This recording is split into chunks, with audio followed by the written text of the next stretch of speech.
Salut à tous, c'est Amok et aujourd'hui on va découvrir comment téléphoner avec des escargots. En 1849, le français Jacques Toussaint Benoît pense avoir découvert une nouvelle façon de communiquer à distance et sans fil. Une véritable révolution pour l'époque puisqu'on découvre à peine le télégraphe en France.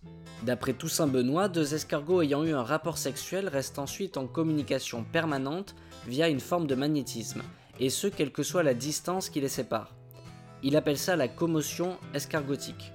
Autrement dit, si on envoie une petite décharge électrique à un escargot, les autres escargots s'étant accouplés à lui par le passé vont également réagir à cette décharge.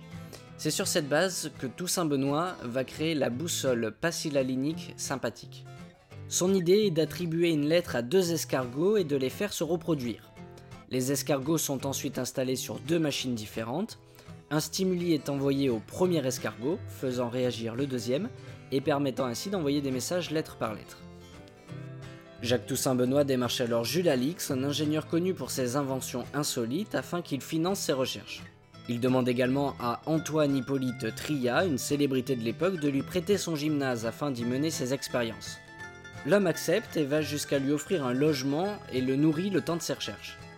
Un an plus tard, deux machines sont prêtes et des premiers tests vont être faits au gymnase.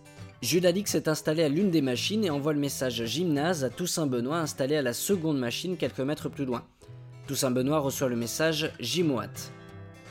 Lors du deuxième essai, Toussaint Benoît envoie le message Lumière divine à Alix qui reçoit Lumière divine. Encore plus fort, Toussaint Benoît envoie un message à Biat Chrétien, un Américain ayant construit la même machine que lui aux États-Unis. Il lui envoie le message Biat, son nom, auquel l'Américain répond quelques minutes plus tard « C'est bien ». On pourrait alors croire à l'une des plus importantes découvertes du siècle, mais Jules Alix est sceptique parce que Toussaint Benoît fait plusieurs allers-retours entre les machines sous différents prétextes.